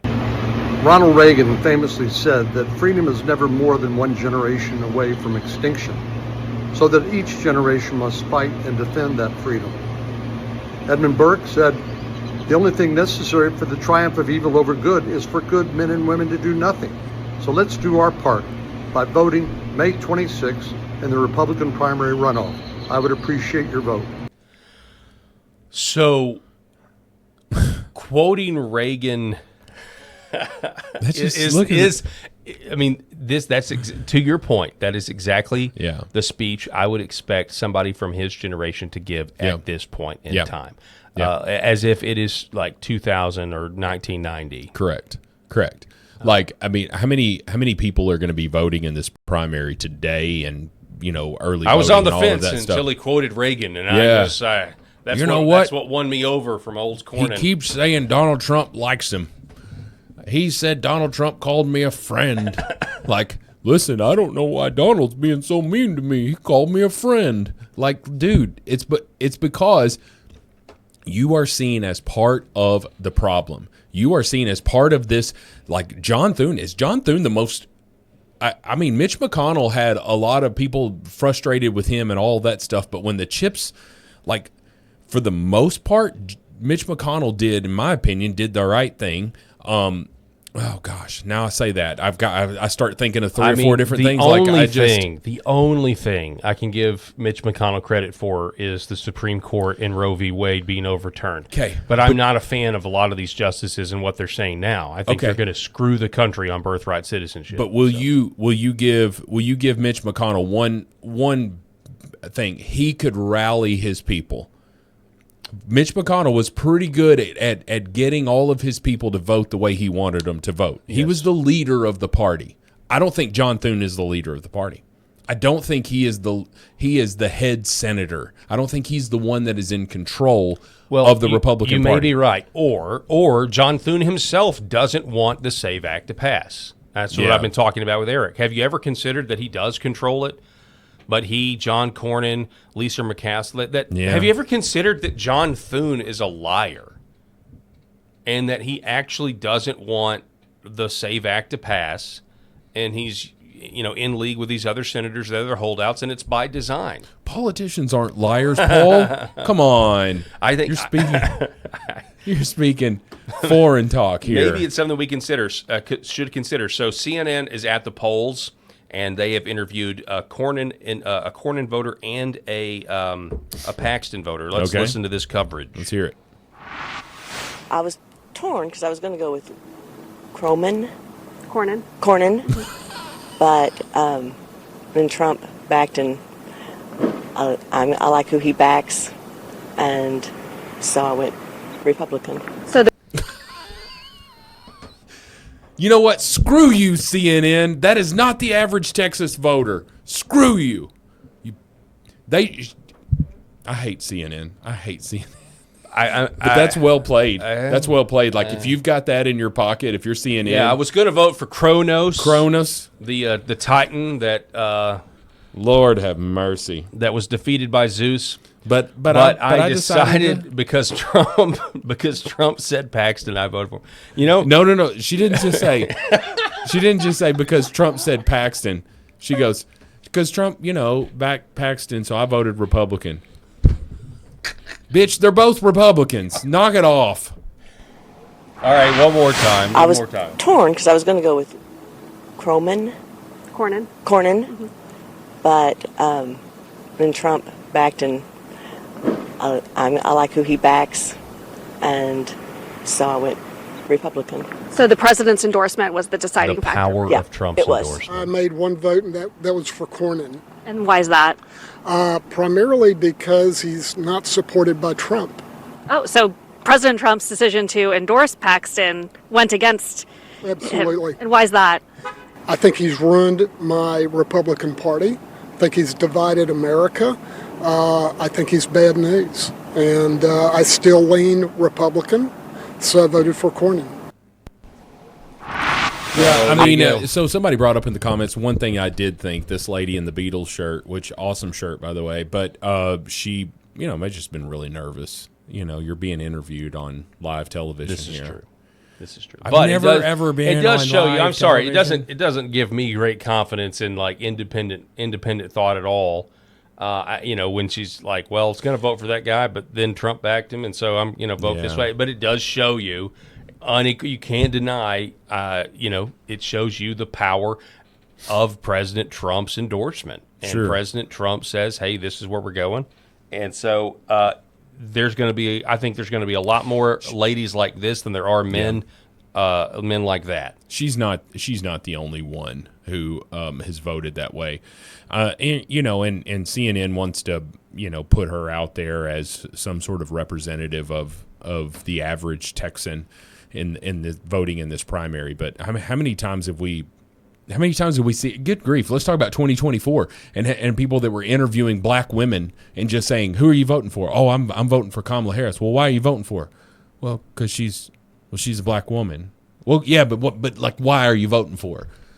Well, I like her views." Like, well, what are some of your views? I just they can't answer it. They're just voting for her because she's a black woman. Well, or Indian or whatever she is. Let's not go down that rabbit trail here, but we could talk about that a different day.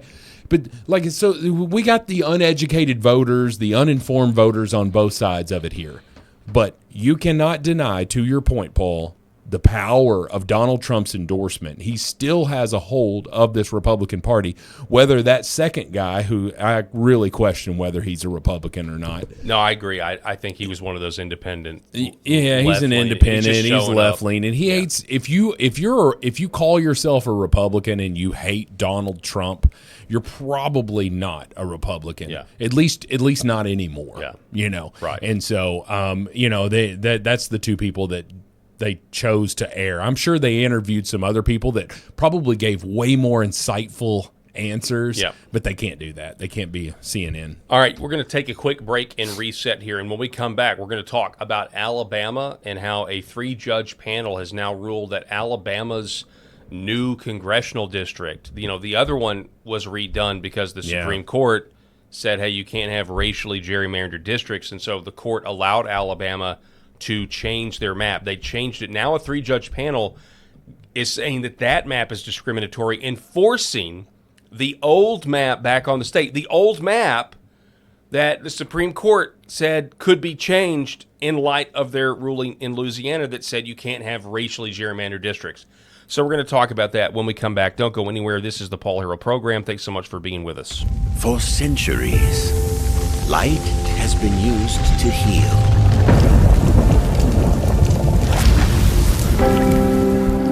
Awaken the body with Red 5.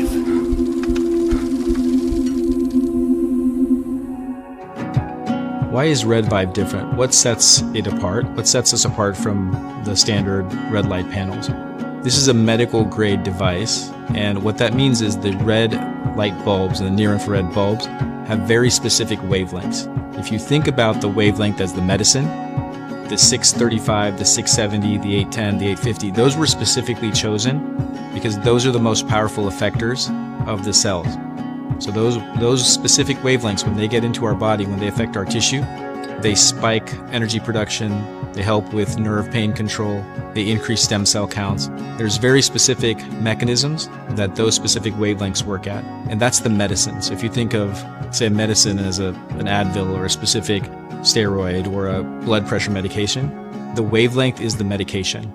The other part of that, whenever you take a medication, is dose. Right? So you have the medication. So if you take 1 milligram of Advil, and the average dose of an Advil is 200 milligrams to 800 milligrams, it's not going to work. That doesn't mean the medicine's bad. It just means you didn't take enough. Right? And so even if you have the right wavelengths, first you have to have the right medicine, and then you have to have the right dose. And to have the right dose, you have, in light therapy, you have to have enough energy. So you have to have a powerful bulb. The LED bulbs, or light-emitting diodes, have a specific wavelength, and that wavelength is the medicine. And the wavelengths that have been studied and published on that are the most powerful in affecting healing and the changes that we want to see with our bodies and our health are the 635 wavelength, the 670, 810 nanometer wavelength, and 850 nanometer wavelength. Those are all going to affect the mitochondria, the cytochrome C oxidase, and affect those powerful long-term changes and affect that downstream pathways. And that's what you get with Red Vive devices. The highest efficacy, the best wavelengths, concentrated to help your health. My name is John, and this is my beautiful wife, Lori, and this is our Star Wars Ewok. His name is Scout, and we have Scout for about 11 years now, and we started noticing about 3 years ago, he started slowing down. He was unable to jump on the bed. He was kind of a little bit grumpier, and when my daughters, Macy and Mariah, would take him on walks, he would walk for about 30 yards, and then he'd lay down, and they'd carry him the rest of the way. So I heard about Pet Club 24/7 and about the products from a gentleman that I really trust and share a friendship with. And he mentioned to me that they have products that are going to help him with his arthritis, help him build his immune system. And I said, okay, no problem. Let's try them out. And I kid you guys not, within about 2 to 3 days, we started noticing a little difference. And then we took Scout on a walk probably about a week after we started using the products, the mush puppies, and he would walk the entire way. He would walk at least a mile, and it's just been completely amazing. He's a new dog. He's 11 years old, which is around 80 years in dog years, and he's just happy. He's more energetic. He's not the grumpy old man he used to be, and we're just so thankful. And it was perfect timing because we lost our boxer Yankee about 1.5 years ago, and it was really hard on us. So I'm so thankful for Pet Club 24/7 for the products that they offer. Imagine if you could have your best friend around one more day or one more week or even one more year. I'm so blessed and thankful that we were able to find this company and find these products for Scout. So thank you guys. Give it a shot. We appreciate you. God bless everyone.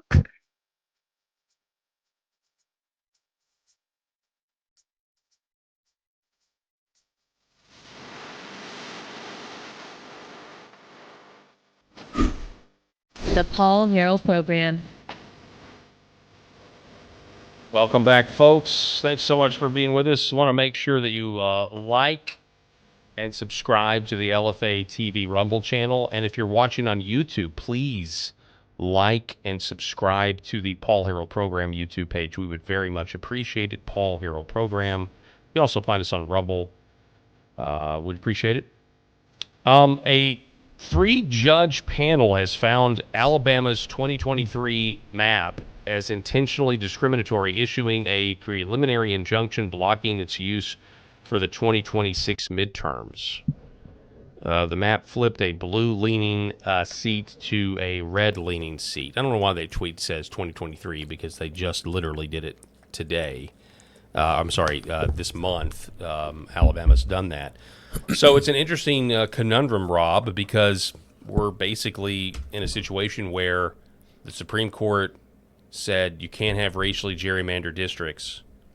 And so now they're coming to Alabama and saying, no, you can't use this map. Yeah. I don't even know. I mean, it's going to go to the Supreme Court, but it's going to have to go on emergency because we got an election coming up. Well, this is so weird because if you are a state Supreme Court and you are specifically passing something that goes against the United States Supreme Court as that well, like if you're passing something that's in a direct contradiction, how can there needs to be something that just immediately strikes it down, right? Because this is like, whoa, this has already been handled, unless they're presenting it from a different way that the Supreme Court addressed it in the recent decision here. So I don't understand what these, and I don't know what the makeup of this. I would imagine an Alabama Supreme Court is going to be right leaning, but I don't know that for sure. Yeah, I mean, it's going to go to SCOTUS. I mean, I think it's going to, because that's what I'm saying. Like, yeah, this is the United States District Court for the Northern District of Alabama. They're the 3-judge court that so it's not overturned it's not the Alabama Supreme Court. No, it's a district court. It was a federal court, and so it will go up to John Roberts' court, and this says here Alabama is appealing this morning's 3-judge redistricting ruling. Now, so we're going to watch that. I mean, you knew this stuff was going to happen. They're going to try to do everything they can not to let the South govern itself. It'll eventually work itself out. Well, the AOC says you just need to pull up on Alabama. Goodness. Just pull up on Alabama. Can we find that? It's I meant to pull that thing. Like, what is she so? She is that. It just goes to show the northern elitist thing. Like, you have no idea what you're dealing with in the South. We all have guns. We all have guns. Yeah, listen to this. This is absolutely multiple incredible guns. When I heard this, it is time for the North to pull up to the South. It is time for New York to pull up to Alabama. Do you know how many Southern boys have been waiting for somebody from the North to say this? I've been waiting on this my whole you know life. How many people have been like, oh, yes, they're finally saying it. Come on down here, Yankee. The Northern War of Aggression is back. Lord have mercy. Part 2. Hey, listen. Hold up. Pull up for our for anybody that's unfamiliar. It's a term that's coming mostly from the African American community, and it's like you want some? Pull up. Pull up. And it's derived from like, hey, I'm coming to you. I'm gonna pull up where you are, and I'm about to beat your ass. Or to me, I just think drive-by shooting. Well, it could be that. Like it's all together there. But essentially, what she's trying to say is, let's get in the face of these Alabamans and these Southerners, and it's just so ironic that she's talking all this trash while she's standing behind a bulletproof I glass. saw that. I was like, what is wrong? Is she the Pope now? It is time for the North to pull up to the South. It's to me, Paul. It is time. Hold up, just a second. To me, it's like the yapping dog who's barking at the bigger dog behind the glass. Yes. And then somebody opens up the door and that dog shuts up. She's the ankle biting yapping dog. That's exactly right. For New York to pull up to Alabama. To it Alabama. Is time for all of us to come to Georgia, to Louisiana, to Tennessee, to Mississippi, and let them know exactly what they have uncorked with this injustice. Yeah. They think they can draw us out of power. They do not know the sleeping giant that they just awakened. Man. Yeah, I believe it. Not intimidated at all. Notice she didn't say Arkansas. No, I noticed that. She didn't. She left it out. Some would argue that we're insignificant, and she just didn't think about us. And that's fine, That's perfectly fine. You know what? Pull up to Arkansas. See what happens, sister. Yeah. Then pull up to go research the Battle of Helena. You go for it. Listen, Paul, this is the same type of trash. What's that dude? He was running for re-election in her district in the Bronx. And this was, I want to say it was in 22, but it may have been in 2024. But she was stumping for him and came up, and they were like throwing F-bombs during their like rally or whatever. And the dude lost in huge, just massive fashion because people were like, listen, man, this is just ridiculous. So she speaks in a lot of bluster. The only reason that this lunatic still gets elected, well, there's two reasons. Number one, she has a national name. Right, she has thrust herself onto the national name. Now, it's not a national electability, We understand that. An AOC, I would love it. I would love it if they try to run her for president. My God, boy, it would be fun. I'd be salivating. It would be a fun campaign because to cover. she does not have a national electability. She's number one that, and then number two, she's in an 89% Democrat district. So as long as she's running for re-election, unless there is an extremely strong primary, candidate, she's going to keep getting reelected. They said that she was potentially running for Senate because she wanted to take Chuck Schumer's job, but I don't think she's going to do that. I think she would go straight from here to running for president, which I believe that she is going to do. But just the rhetoric, pulling up, the North's got to pull up to the South. I mean, I've even seen viral videos from black women that are like, you have no idea what she talked about that the South has plenty of YNs that will turn you into Swiss cheese, and then there are the rednecks that shoot birds out of the sky going 50 miles an hour in their sleep. Yeah, just for fun. Well, the other thing, do you remember the video where she had her fiance, who's white, sitting next to her on the couch, and he's like reading this statement about white privilege and stuff, and I'm like, dude, get your balls out of her purse, because she's got them right there. She's got your balls in her purse. This is the most emasculating thing I've ever seen in my life. You want to talk about me being upset about the dead bird?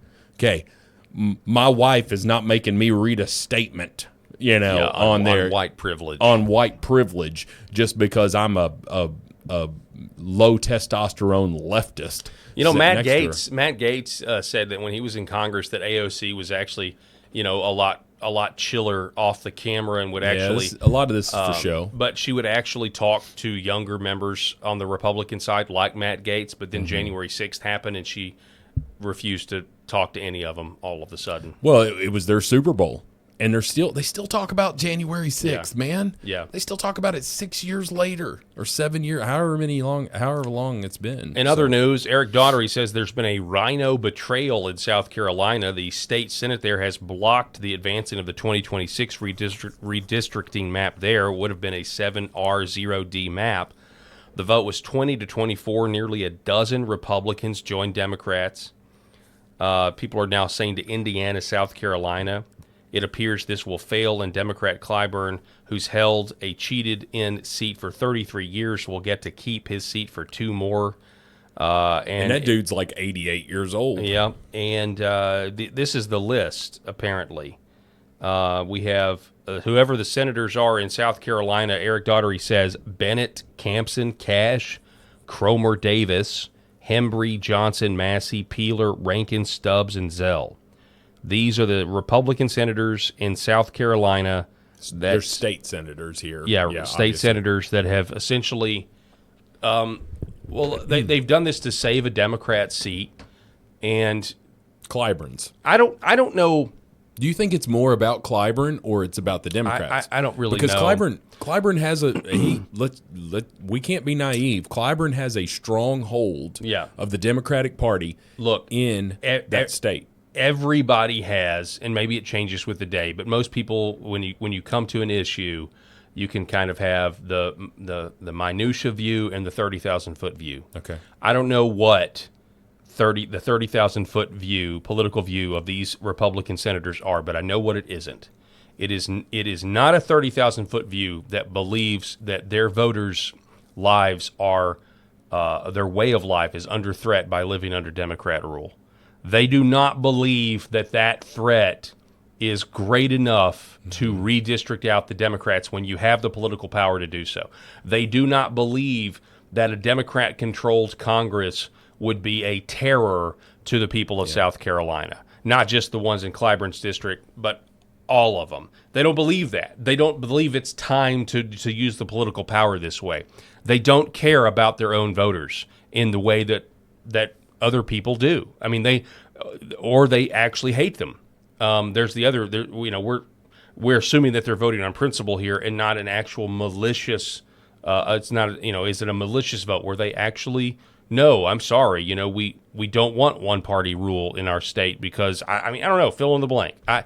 I just think it's insane with the modern iteration of the Democrat Party as it currently stands that Republicans would ever do this and not use their power to protect their own voters. It's insane to me. I completely agree with you, Paul. I just don't think that I believe in coincidences anymore. Certainly not in politics, political coincidences.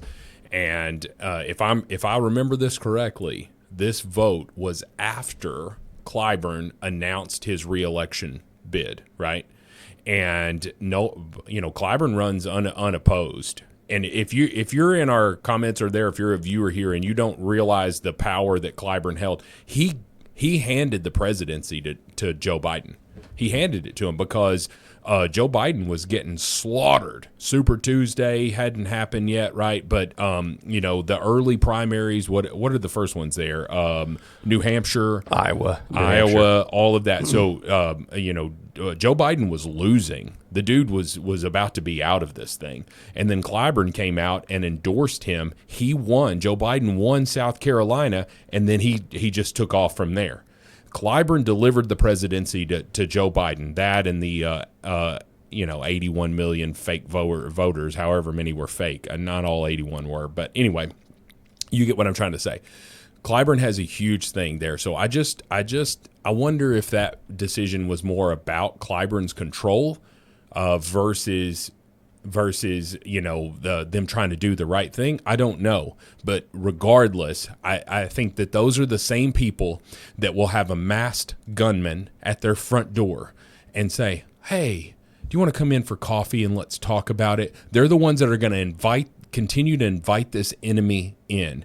And right now, the Democratic Party and their ideology is the enemy. And you can mince words about it all you want to, Paul, but the Democratic Party and their sick ideology, not every aspect of it, like you want to care for the homeless and care for all this stuff. I get what you're trying to say. Like, I'm not trying to say that that's sick, but when you want to talk about the indoctrination, the sexual indoctrination of our children, when you want to talk about just the absolute dissolving of the nuclear family and the importance of the nuclear family, you want to talk about that and just allowing this third world ideology to come in here, these Islamic people that want to absolutely destroy our way of life, and they want to destroy us as human beings, can't stand us, hate us, want to steal our money. You want to talk about that as the Democratic Party's platform, and yet you had a chance to snuff one of those votes out and you didn't take it.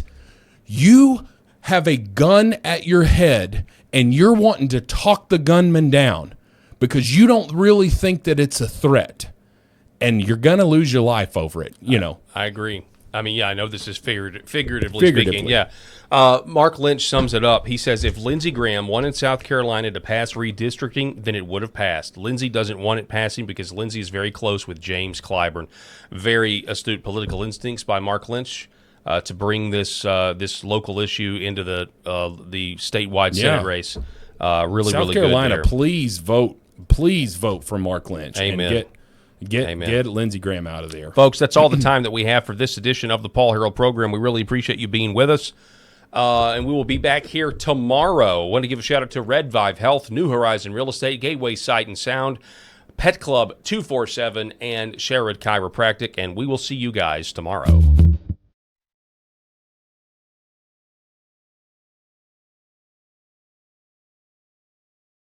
The Paul Harrell Program.